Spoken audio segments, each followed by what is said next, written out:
세상에 떠도는 기묘한 괴담들. 첫 번째 이야기. 강원도의 흉가에서는 남자들만 죽어나가고 있다. 저희 외할머니는 강원도에 사십니다.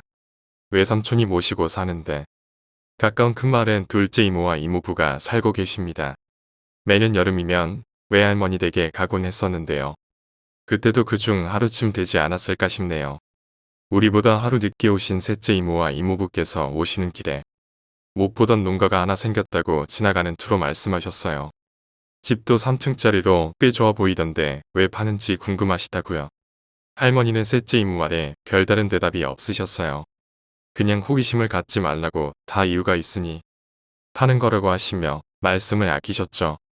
그리고 그 다음날 새벽같이 할머니 댁에 오신 둘째 이모네 부부와 시장에 볼일을 보러 가는데 셋째 이모가 차를 타고 가던 도중 그 집을 가리키며 어제 내가 말한 집이 저 집이라고 하셨어요. 그러자 둘째 이모 말씀이 그 집이 지어진 지 얼마 안 된 집인데 벌써 사람이 3명이나 죽어나갔다고. 그것도 남자만 연달아 죽어나갔다고 합니다. 정말 건강하던 남자도 저 집만 들어가면 이틀 안에 송장이 돼서 나오는 터라 이미 동네에서는 흉가라고 소문이 자자하고 저 집은 안 팔릴 거라고 하셨어요. 워낙 무서운 이야기에 관심이 많던 저는 왜 남자만 죽이냐고 물어봤지만 이모는 대답을 안 해주시더라고요. 그리고 돌아오는 길에 보니 웬 고급차를 탄 남자와 중년 부인 2명이 부동산 중개인으로 보이는 사람과 함께 그 집을 둘러보고 있더군요. 그 모습을 본 이모는 분명히 외지 사람일 거라고. 안 사면 다행인데 사면 또 송장 치우겠다고 혀를 끌끌 차셨어요. 정말 궁금한 마음이 굴뚝 같았지만 대답을 안 해주셔서 저도 더는 못 물어봤습니다. 밤이 깊어 잠자리에 들었고 제가 자다가 깨보니 이모들과 외할머니께서 나누시는 말이 들리는 거였어요. 자세히 들어보니 아까 본 그 집 얘기를 하시는 것 같더라고요. 알고 보니 예전에 그 집은 초가집이었는데 오랫동안 장가를 못 갔던 나이 많은 남자가 돈을 주고 베트남 여자를 사와서 데리고 살았대요. 근데 이 남자가 옛날 남자다 보니 맨날 도박에 기집질에 여자를 때리고 일도 안 하고 술에 쩔어 살았다고 해요. 그러다가 베트남 여자는 임신을 했지만 이 남자는 임신한 베트남 여자를 보살피기는커녕 더욱더 때리고 구박했다고 합니다. 동네 사람들이 지나가다 보면 마당에서 정말 개패듯이 여자를 패고 있는 모습이 자주 눈에 띄었대요. 근데 그 누구도 말릴 수가 없던 게 한 번은 동네 어르신이 말린다고 몇 마디 하시자 헛간에서 낫을 들고 와서 남의 집 일에 참견하면 쥐도 써도 모르게 모가지를 따버린다고 협박을 했다고 해요. 그 누구도 더 이상 참견을 할 수 없었던 거죠. 그치만 여자가 임신한 뒤에도 지독한 폭행이 이어지는 모습에 마을 사람들은 경찰에 신고를 하자고 했고 신고를 한 날 아이러니하게도 베트남 여자는 온데간데 없이 사라졌다고 해요. 물론 뱃속에 아이까지요. 그 이후로 남자는 동네 사람들에게 복수할 거라고 이를 갈았고 마을 사람들도 그 남자가 무서워 피하기 시작했는데 어느 날 갑자기 그 남자 역시 사라졌고 그 집터를 산 어떤 사람이 집을 부수고 지금의 집을 지었다고 해요. 그치만 그 집이 완공되고 입주를 끝낸 그 다음날 그 집주인은 죽어서 변사체로 발견됐다고 합니다. 제가 들으면 상당히 자극적인 이야기인지라 어른들이 말씀을 피하셨던 것 같더라고요. 그리고 어른들께서는 분명히 그 베트남 여자는 죽었을 거라고 그래서 그 귀신이 복수하는 거라고 무섭다고 몸서리를 치셨습니다.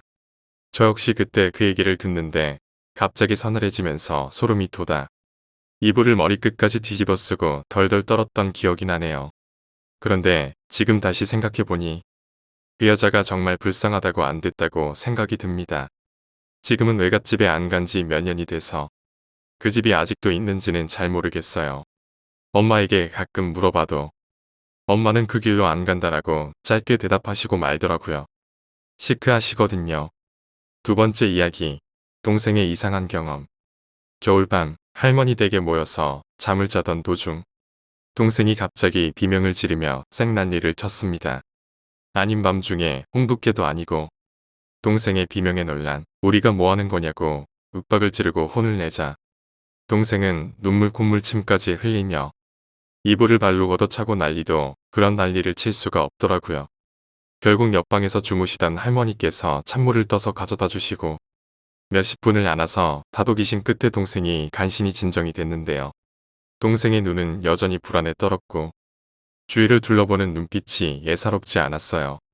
할머니께서는 동생에게 할머니와 같이 자자고 하셨지만 그 당시 할아버지께서 중풍의 치매까지 걸리신 상태로 할머니와 같이 주무시고 계셨던 터라 동생이 그건 싫었는지 저희와 같이 자겠다고 하더라고요. 그래서 다시 나란히 누웠습니다. 그리고 조용해지길 기다렸다가 왜 그랬냐고 묻자 동생은 서서히 입을 열었습니다. 자다가 추워서 이불 좀 땡기려고 봤더니 방문이 정말 살짝 열려 있었어. 그래서 방문을 닫으려고 일어났는데 방문의 틈 사이로 하얀색 머리카락이 확 지나가더라. 순간 내가 잘못 본 것 같았는데 너무 무서워서 차마 방문을 내가 닫진 못하고 베개를 던져서 방문을 닫았거든. 실제로 동생 말처럼 방문 앞에는 베개가 떨어져 있었어요. 동생이 난리를 칠 때 날아간 건 줄 알았는데 그게 아니었나 보더라고요. 그리고 다시 누워서 애써 다른 생각을 하다가 깜빡 잠들었는데 또 누가 이불을 끌어가서 엎는 거야. 그래서 성질나서 일어났거든. 근데 보니까 우리는 6명이잖아. 내가 맨 끝에서 잤으니까 말이지. 내 옆으로 5명이 있어야 되는데 6명이 있는 거야. 그래서 놀래서 다시 자세히 보니까 어떤 하얀색 머리 긴 할머니인지 할아버지가 바짝 웅크리고 누워있다가 내가 놀래서 소리를 지르려니까 히히하고 웃으면서 쉿하는 것처럼 손가락을 입술에 대는데 손톱이 1m는 넘어 보였어. 그래서 놀래서 소리 지른 거야. 동생은 거짓말을 하는 것처럼 보이지 않았어요. 동생의 말에 우리는 모두 얼음이 되었고 동생이 봤다던 귀신의 바로 옆자리에서 자던 또 다른 동생은 왜 나한테 그러냐며 벌떡 일어나 앉았고 서로 자리를 바꾸자고 맨 끝자리를 거부하며 투닥거리기 시작했어요. 결국 친오빠의 중재로 인해 가로로 자던 우리는 세로로 낑겨서 자기로 합의를 받고 할머니께 혼나면서도 끝까지 불을 킨 채 잠을 잤던 기억이 나네요. 이때는 애들끼리 막내 삼촌을 따라 할머니 댁에 여행을 간 거라 어른이 안 계셨어요. 세 번째 이야기, 사진관의 아르바이트. 나는 얼마 전까지 사진관에서 아르바이트를 했었다. 내가 일하는 사진관에는 디지털 카메라로 찍은 사진을 인화할 수 있는 포토 프린터가 있었다. 가게를 찾는 대부분의 손님은 바로 이 포토 프린터를 이용하기 위해 찾아온다. 하루에도 수많은 사람들이 찾아오기 때문에 어떤 사람이 사용했었던 것인지는 특별히 체크하지 않는다. 점원이 포토 프린터를 체크하는 때는 인화가 잘못되었을 때, 용지를 보급할 때, 그리고 가게 문을 닫을 때, 손님이 놓고 간 물건이 없는지 확인할 때뿐이다. 가끔씩 메모리 카드나 사진을 두고 가는 사람들이 있기 때문이다. 분실물은 1년 정도 사무실에 보관하다. 주인이 오지 않거나 문의가 없을 경우에는 그대로 버리고 난다. 2주 정도 전 가게 문을 닫으며 포토 프린터 주변을 살펴보니 사진이 10장 정도 수북히 쌓여 있었다. 주워보니 손목을 그은 사진이다. 머리가 긴 것으로 보아서 아마 여자의 팔인 것 같다. 칼로 그은 것은 손목뿐만이 아니었다. 팔과 어깨에도 몇 곳이나 커터칼로 그은 것 같은 상처가 나 있다. 사진은 상처 자국과 피투성이가 된 사진 투성이었다. 얼굴은 찍혀있지 않았기 때문에 누구인지는 알 수 없었다. 장난인가 싶기도 했지만 그 상처 자국은 가짜라고는 생각할 수 없었다. 기분이 나빠진 나는 점장에게 사진을 가져가 이야기했지만 장난일 가능성도 있어서 경찰에 신고하는 것은 미루기로 했다. 결국 사진은 그대로 사무실에 보관하게 됐다. 보관이라고는 해도 봉인해버리듯이 신문지에 싸서 창고에 처박아 둔 거지만 말이다. 그런데 그날 밤부터 꿈이랄까. 자고 있는 도중에 갑자기 눈앞이 새빨개져 깜짝 놀라 일어나는 일이 계속 일어나기 시작했다. 꿈속에서 무엇인가가 보이는 것은 아니지만 어쨌든 굉장히 무서웠다. 몸 전체가 나른해지며 숨이 차고 식은 땀이 줄줄 흘러내린다. 그런 상태에서 다시 잠에 들 수도 없어 부들부들 떨면서 아침까지 기다릴 수밖에 없었다. 그런 일이 일주일이나 계속되었다. 도저히 정상적으로는 잠을 잘 수 없겠다는 생각이 든 나머지 나는 수면제라도 먹어야겠다는 생각을 했다. 점장에게 상의를 해서 아르바이트를 잠시 쉬기로 하고 의사를 찾아가 처방전을 받아서 약을 받아왔다. 그러자 이상하게 조금 마음이 편해졌다. 마침 날씨도 좋았기 때문에 오래간만에 24시간 내내 방에 깔아뒀던 이불을 햇빛에 말리기로 했다. 베개와 이불을 베란다에 가져다 널고 마지막으로 바닥에 깔린 요를 들어 올렸다. 그런데 지난번 사무실에 가져다 놓았던 손목을 그은 사진이 깔려 있는 것이다. 커터로 손목을 긋고 있는 도중의 사진이었다. 사진에는 선명하게 핏방울까지 찍혀 있었다. 물론 나는 사진관에서 사진을 가져온 적이 없었다. 게다가 그런 사진을 일부러 깔아두는 짓 따위는 결코 할 리가 없다. 온몸이 부들부들 떨리기 시작했지만 나는 반사적으로 사진을 찍고 불에 태워버렸다. 그렇게라도 하지 않는다면 이 사진이 나에게 죽음을 가져올 것 같다는 이상한 예감이 들었기 때문이다. 나는 그대로 가게에 달려가 창고에 처박아 두었던 사진도 모두 태워버렸다. 점장은 나를 걱정해줬지만 갑작스럽게 사진을 태운 것에 대해서는 아무 말이 없었다. 아마 점장도 기분 나쁘다고 생각하고 있었던 모양인지 진작에 태워버리지 그랬어 라고만 했을 뿐이었다. 나는 그 다음 날에 아르바이트를 그만뒀다. 지금은 새로운 일자리를 알아보고 있고 이사도 할 생각이다. 요즘에는 어떻게 잠을 잘 수 있게 되었지만 약 덕분인지 사진을 태운 덕인지는 모르겠다. 그 사진에 관한 일은 생각하지 않으려고 노력하고 있지만 종종 순간적으로 머릿속에 그 이미지가 떠오르곤 한다. 그렇지만 더 이상 그 사진에 관한 것은 알고 싶지 않다. 장난이었던 것인지 왜 그런 사진을 찍었던 것인지 따위는 결코 알고 싶지도 않고 알 수도 없을 것이다. 나로서는 그저 이 끔찍한 사건을 빨리 잊고 싶을 뿐이다. 네 번째 이야기, 바다 낚시 괴담. 재작년 여름에 바다 낚시를 하러 간 적이 있었다. 막 선박 면허를 땄던 터라 친척에게 배를 빌려 나가게 되었다. 아침 6시에 혼자 배를 끼워 바다로 나아갔다. 출발할 때의 날씨는 말 그대로 쾌청 그 자체였다. 면허를 따기 전까지는 근처 여관에서 신세를 치고 있었던 터라 주변의 어장은 대충 알고 있었다. 앞으로 나아가다 보니 여관에서 만났던 선장을 만났다. 평소처럼 인사를 했다. 그런데 이야기를 하던 도중 그는 마지막으로 저쪽 지점으로는 가지마 라고 말했다. 확실히 몇 년씩 이 지역에 찾아왔었지만 그곳에는 가본 적이 없었다. 나는 그가 말한 곳으로 가까이 가지 않도록 주의하며 항의하고 있었다. 잠시 혼자 낚시를 하고 있자니 날씨가 나빠지는 것인지 하늘이 어두워져 왔다. 물론 바다에서 그런 일은 매우 흔하기 때문에 별로 신경 쓰지 않고 있었다. 하지만 그날 하늘은 어둡다기보다는 보라색에 가까운 느낌이었다. 그리고 갑자기 엄청난 폭우가 쏟아지기 시작했다. 나는 항구로 돌아가기 위해 GPS를 확인했다. 그런데 내가 있는 곳은 원래 내가 생각했던 곳과는 훨씬 떨어져 있는 곳이었다. 그곳은 바로 아까 그 선장이 가지 말라고 당부했던 곳이었다. 분명 나는 그 장소에서 10km 이상 떨어진 곳에 배를 세워두고 있었다. 더 내려왔다고는 생각할 수 없었다. 주변의 배를 찾아 위치를 확인하려 했지만 무전기에 전원조차 들어오지 않았다. 선실에서 우왕좌왕하며 이것저것 확인하고 있는 동안 비가 그쳤다. 그러나 여전히 주변은 보라색이었다. 밖을 바라보니 쓰레기가 잔뜩 떠다니고 있었다. 아니, 자세히 보니 그것은 쓰레기가 아니었다.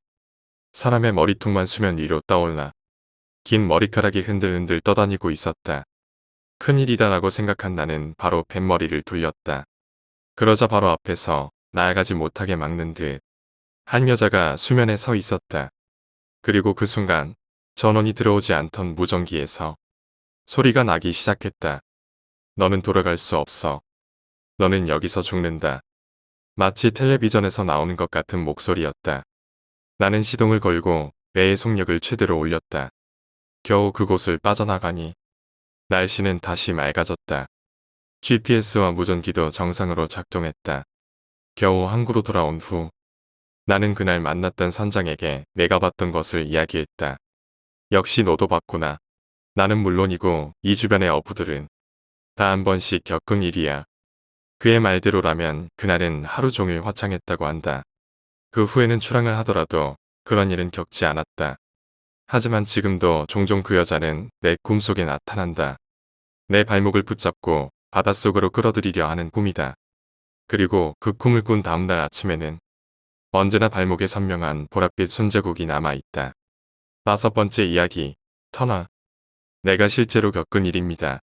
회사의 보직 발령으로 인해 사이타마에서 아타미로 정근을 가게 되었습니다.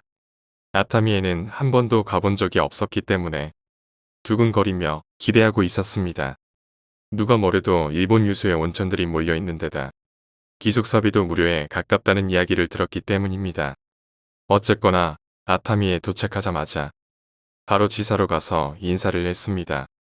잠시 일 관련 이야기를 했지만 회사의 상사가 오늘은 기숙사에서 편히 쉬도록 해요 라고 말해줬습니다. 그 덕에 저녁까지 도시를 한 바퀴 돌아보기로 했습니다. 산책을 마치고 기숙사에 돌아왔지만 여전히 잔뜩 흥분하고 있었습니다. 아까 그 상사분이 아타미는 야경이 멋지죠? 라고 말한 것이 기억나서 나는 드라이브를 하러 가기로 했습니다. 시간은 밤 11시 정도. 아타미에 간 적 있는 분은 아시겠지만 아타미에는 고개가 매우 많습니다. 길 사이에는 고개투성이입니다.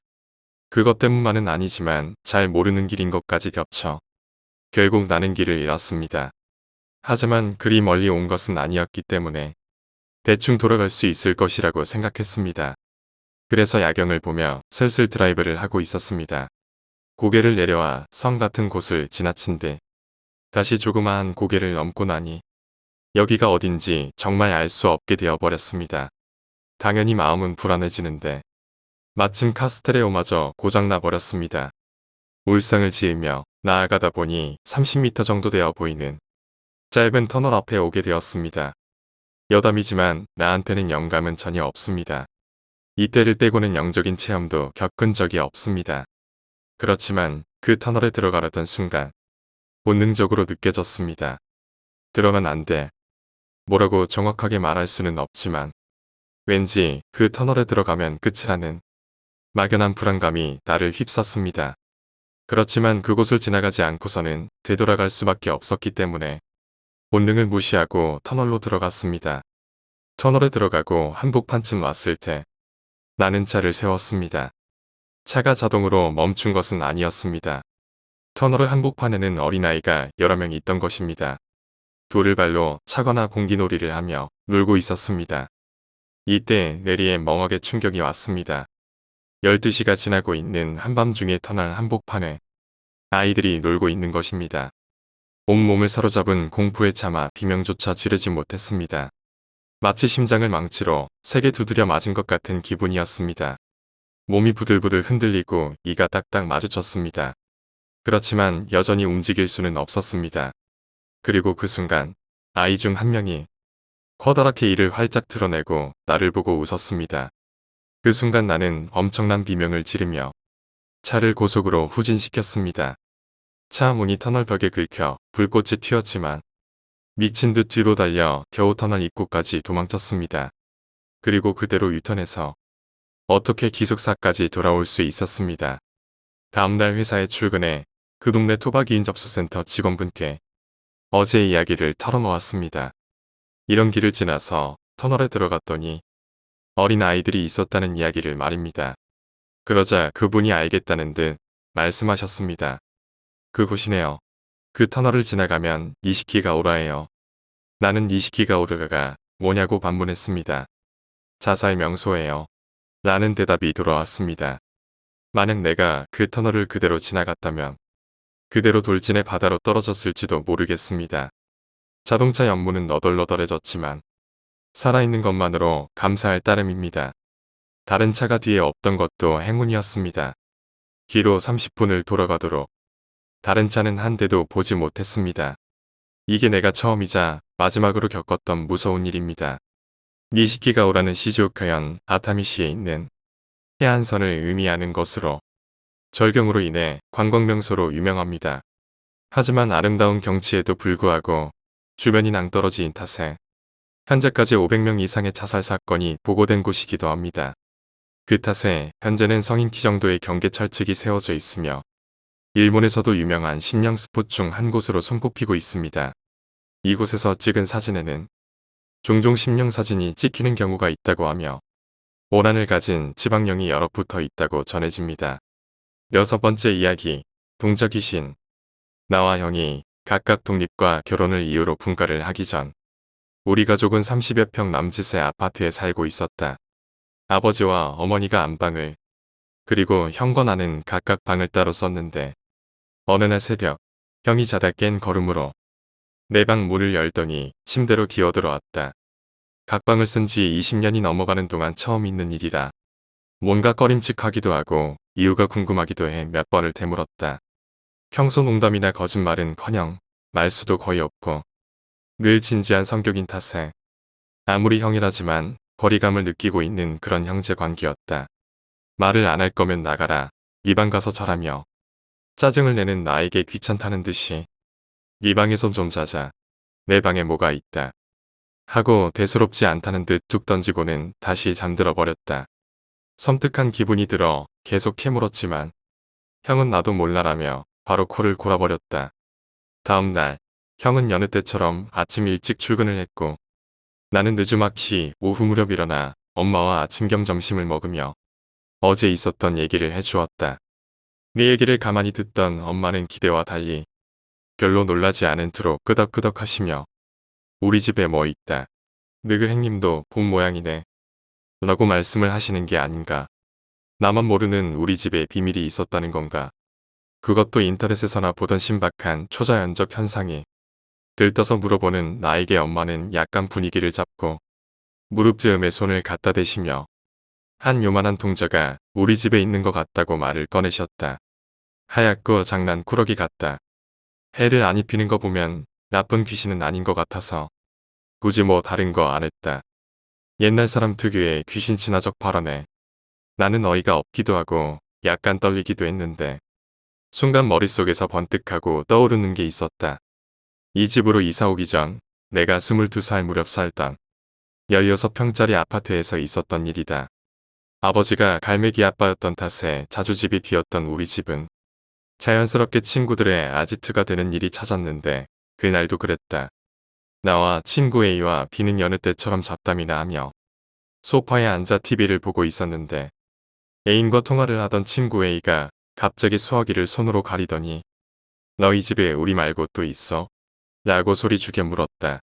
손바닥만한 집이라 누가 또 있고 말고 할 여지가 없었다. 형은 군대를 갔고 부모님은 틀림없이 지방에 계셨다. 뭔 개소리야.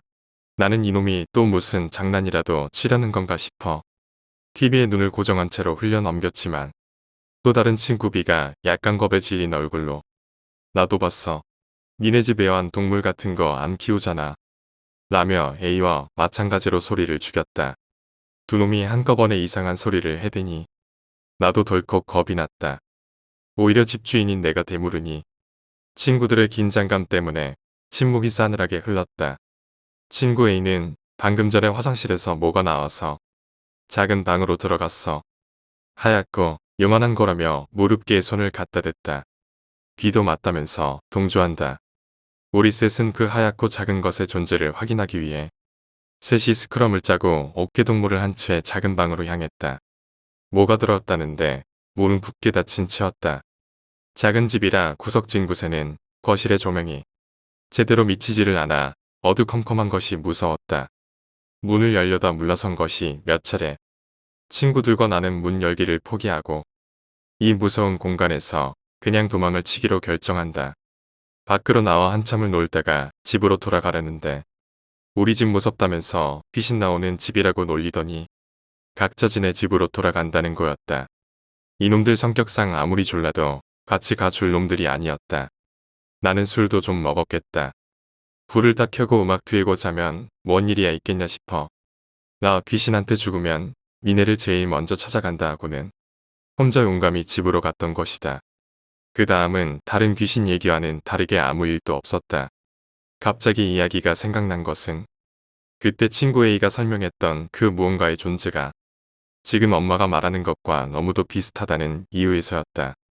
그때 이야기를 엄마한테 설명해주자 그놈아가 이사 올 때 따라온 모양이다 하고 몸을 떨면서도 왠지 귀여워하시는 얼굴이었다. 귀신을 귀엽게 여기는 엄마의 담대함에 놀라며 나는 그 귀신에 대해 더 설명해 달라고 엄마를 졸랐다. 하얗고 한 60cm 정도 되려나. 조그맣고 말이지. 엄마도 새벽에 화장실 가다가 본 건데 그놈한테서 살짝 꼬신내가 난다. 고소한 냄새가 나는 동저 귀신이라. 순간 또 내 머릿속에 떠오르는 퍼즐 조각 하나가 있었으니 그 조각이 맞춰지자 나는 이 세상을 관통하는 음양오행의 진리에 소스라치게 놀라 한동안 말을 할 수 없었다. 그리고 그 이유는 엄마에게도 말을 할 수 있는 종류의 것이 아니었다.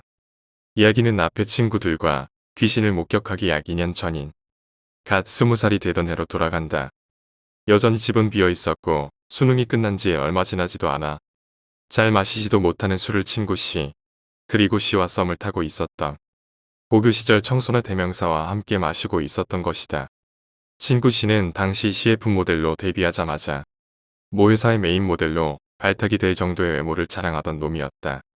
그녀 역시 고딩 때 친해지기 전까지 중딩 때부터 건너 이름 많은 여기저기서 자주 언급이 되었던 절세미녀였다. 둘의 공통점은 멍청하다는 점이었고 차이점은 친구 씨는 천하의 남봉꾼, 여자 쪽은 순진한 철의 순결녀였다는 점이다. 그야말로 창과 방패, 용과 호랑이의 대결이라고도 할 수 있는 술자리였다. 어차피 둘을 엮어주기 위해 만든 자리였으므로 나는 대충 분위기를 만들어준 뒤 술 먹고 뻗어버린 신용을 하게 된다. 니넨 더 먹던지 말던지 하고 일단 불은 끈다고 하고 나는 자연스럽게 무드 음악을 깔아주며 소파에 누웠다. 당연히 졸리지 않았으므로 나는 씨와 그녀의 대화를 엿듣게 되었는데 그 후로 약 5분간 도저히 20살 성인이 주고받는 것이라고는 생각하기 힘든 전능한 대화들이 오갔다. 지금 생각해보면 무슨 만드기 시리즈 같은 거였던 걸로 기억하는데 제 아무리 만드기 시리즈라도 썰이 가져야 할 반전이라던가 하는 미덕은 있는 법이다. 근데 씨는 얘기를 제멋대로 각색해서 생각나는 대로 대충 들어놓아 버리고는 이상하다 원래 재밌는 얘긴데 이러는 것이었다. 그럼에도 불구하고 면상의 힘은 대단한 것이어서 그녀는 희덕대며 잘도 웃어주었다. 한마디로 분위기는 좋았다. 나 같은 놈이 샤넬백을 사주고 호텔방 스위트룸의 분위기도 이 정도는 아니었을 거다. 이런 치트키 같은 인생을 살고 있었다니. 말하자면 나는 잠든 것으로 되어 있어서 몰카 같은 존재로 두 사람의 만남을 훔쳐보는 중이었는데 이건 또 이것대로 신선한 경험이었다. 오로지 타고난 면상의 힘만으로 철벽 같은 그녀를 함락시키던 그때의 광경은 대자연의 장엄함처럼 나를 숙연하게 만들었다. 암튼 두 남녀는 잠시 뒤 뭔가 야릇한 소리를 내더니 여자 쪽에서 자고 있는 나를 경계했다. 하지만 씨는 쟤는 자면 때려도 안 일어난다고 안심시키고는 헐레벌떡 벨트 푸는 소리를 내었다. 그것은 친구인 나에게 라이브로 보여주고 싶은 씨 나름의 우정이었다. 하지만 그녀는 씨를 인도해 안방으로 들어가 버리고 만다. 나는 앞으로 있을 일을 기대했다. 얼마나 지났을까? 안방에서는 뭐가 잘 안 되는지 부시럭거리는 소리가 들리기는 하는데 내가 생각하는 소리는 도저히 들려오지 않았다. 귀신 얘기를 하다 갑자기 이 얘기를 왜 하나 싶겠지만 다 이유가 있다. 아무튼 잠시 뒤 벌컥 문이 열리더니 씨가 벌거벗을 채로 엉거주춤 나와 황급히 주방 쪽을 뒤지는 것이었다. 대체 주방을 뒤져야 할 일이 뭐가 있나. 씨는 뭔가를 찾았는지 다시 허겁지겁 안방으로 들어갔다. 그리고 뒤이어 퍼지는 향기가 있었는데 참기름 냄새였다. 나중에 알게 된 사실이었지만 참기름을 윤활제로 사용해 그녀와 관계를 맺은 것이다. 그걸 시도한 씨나 그녀나 그 이후 도저히 사람으로 보이지가 않았다. 이 일이 있고 나서도 내 앞에서 면상을 빳빳이 들고 다니며 도도한 척을 해대는 그녀를 볼 때면 여자에게 무언가 회의가 들기도 했다. 아무튼 그녀는 그때 임신이 되었는지 낙태를 하게 된다. 참고로 그녀는 현재 부잣집 남자 만나서 애 낳고 잘 살고 있다. 그리고 2년 후 친구 A와 B가 우리 집에서 하얀 농자를 보게 된 것이다. 나는 이런 이야기들을 도저히 엄마에게 말할 수 없었다. 너무 억지로 끼워 맞춘 건지는 모르겠지만 나는 아무래도 위의 사건들이 전부 연관이 있는 것 같다.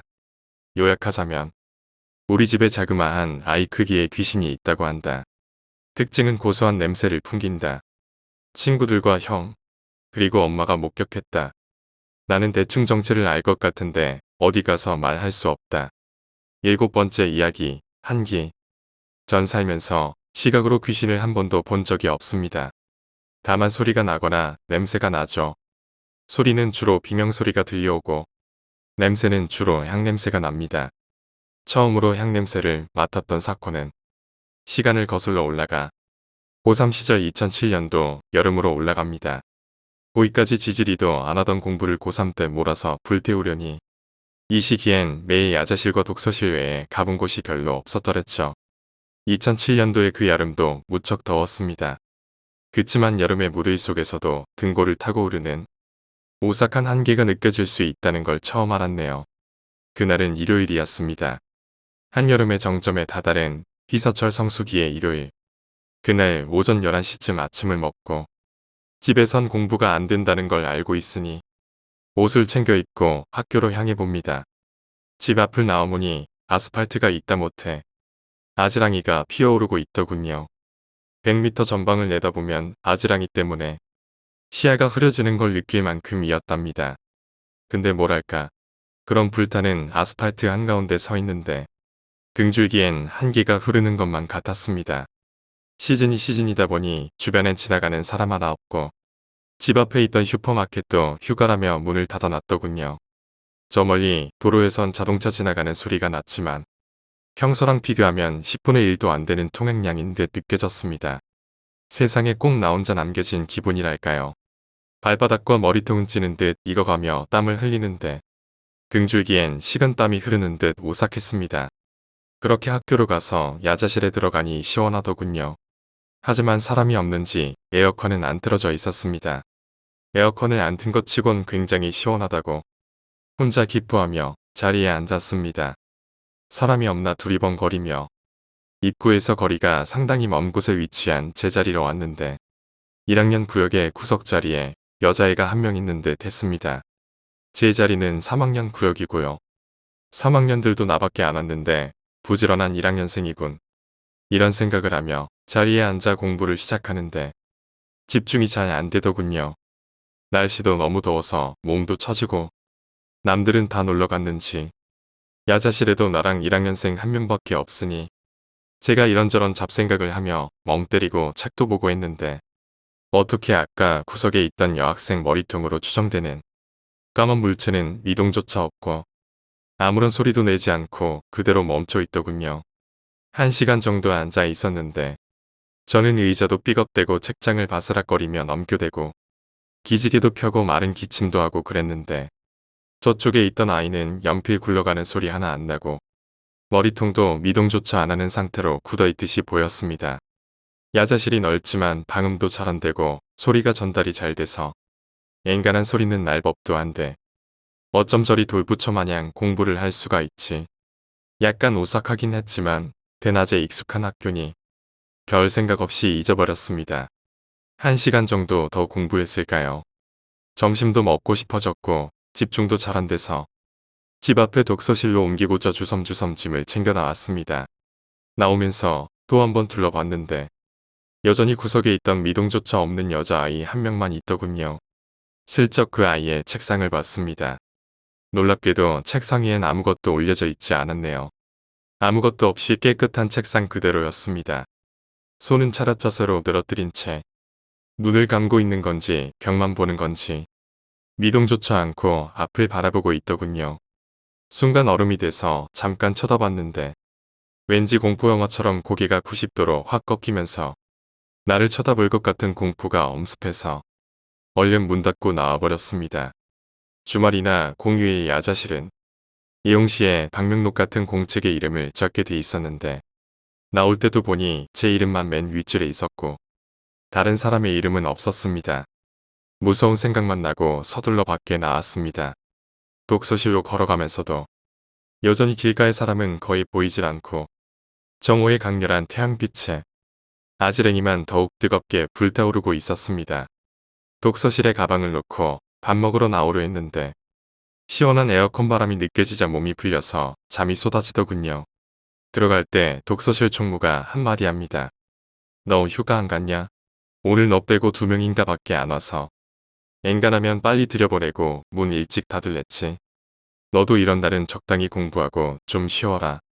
아니나 다를까 제 방으로 걸어가면서 보는데 방마다 불이 켜진 곳이 없었어요.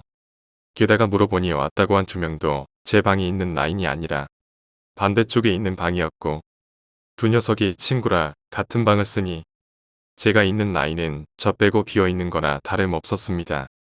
그래도 익숙한 독서실이고 저녁이면 항상 가득 차 있던 풍경이 익숙했던 터라 어두운 방 안에 들어가 홀로 불 켜고 앉았습니다. 그러다가 깜빡 잠이 들었나 봐요. 제가 기면증이 있어서 졸린 기운이 있을 때 눈 감고 잠시 사색에 잠기면 얼마 안 가 바로 잠들어 버리곤 합니다.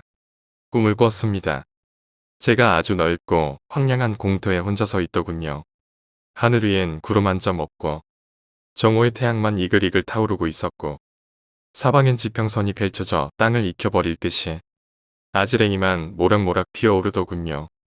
그리고 어디선가 굉장히 시끄러운 소리가 계속 들려오고 있었습니다.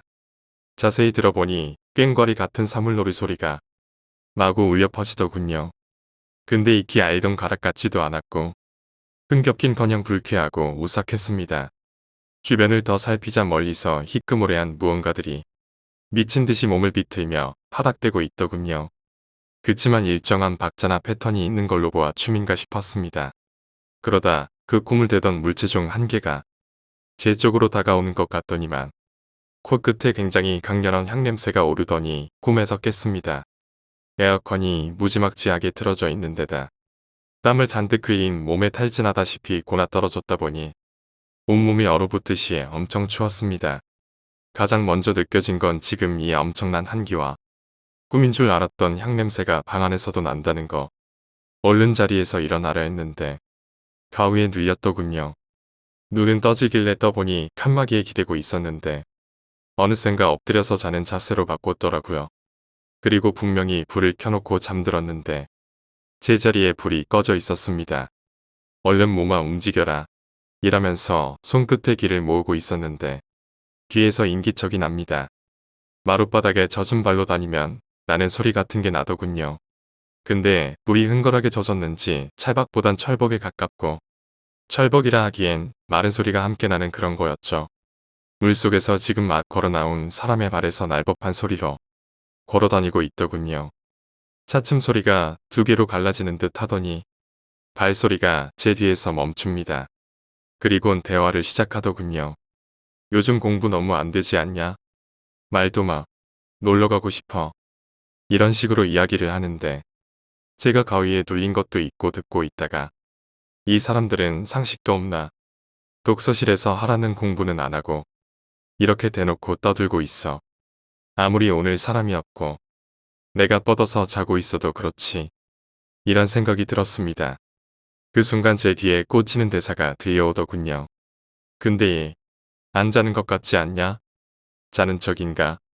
바로 뒤에서 저를 노려보는 시선이 느껴지는 듯 했는데 어느새 가위가 풀렸는지 감기도 이미 들어버렸는지 콧물을 킁하고 들이마셨습니다. 제 머리 쪽으로 뭔가 차가운 게 들어오듯이 인기척이 나고는 다시 꿈에서 깼습니다. 머리가 깨질 듯이 아프더군요. 몸살이 확실합니다. 몸에서 열이 나고 다시 한번 느껴지는 강렬한 향냄새. 온 방 안에 가득 차 있습니다. 공부고 나발이고 짐을 챙겨서 나왔죠. 문 앞에 서서 뜨거운 바람에 반가움을 느끼는 찰나 빌딩의 입구 구석에 놓여진 명패와 과일 그리고 피워진 향 2개. 건물 안도 아니고 건물 바깥쪽 입구에 놓여진 작은 향 때문에 4층에 있는 독서실 방까지 향이 따라 들어왔다는 게 믿겨지지 않았습니다. 그냥 그러려니 하고 집에 와서 몸살 기운에 오늘 있었던 일도 잊어버리고 자버렸습니다. 얼마 후 계약한 뒤 알았는데 제가 쓰던 방이 원래 한 자리도 안 남고 가득 차 있었는데 뒤쪽에 2자리가 비어 있더라고요. 얼마 후에 자리가 채워지긴 했는데 그 자리 주인들은 웬일인지 계속 자리 주인이 바뀌었습니다. 그렇게 시간이 흘렀고 대학에 입학한 뒤인 다음에 여름날 문득 집 앞을 지나가는데 제가 다녔던 독서실이 있는 빌딩 입구엔 작년 가위에 늘렸던 그 시기에 놓여져 있었던 과일 몇 가지와 명패, 그리고 타오르고 있는 향 2개가 놓여 있었습니다. 지금 돌이켜보면 제 추측이지만 여름에 놀러갔던 학생 2명이 계곡 같은 곳에서 익사한 게 아닌가 싶어요. 죽었지만 자신들의 일상을 잊지 못해 찾아온 거고, 독서실 위층이 학원이라 학원에 다니면서 독서실을 이용하는 아이들이 많았답니다. 아마도 학원 애들끼리 놀러 갔는데 2명이 사고를 당하고 그 아이들이 제 방에서 같이 공부하던 아이들이 아니었나 싶어요. 그래서 기도해줬습니다. 이젠 시간이 많이 흘러서 그 사건을 기억하는 사람은 이제 그곳에 없는지 향이 놓여진 것은 못 보게 되었습니다. 그치만 한 여름날 소름 끼치게 오싹했던 그 기억은 선명하네요.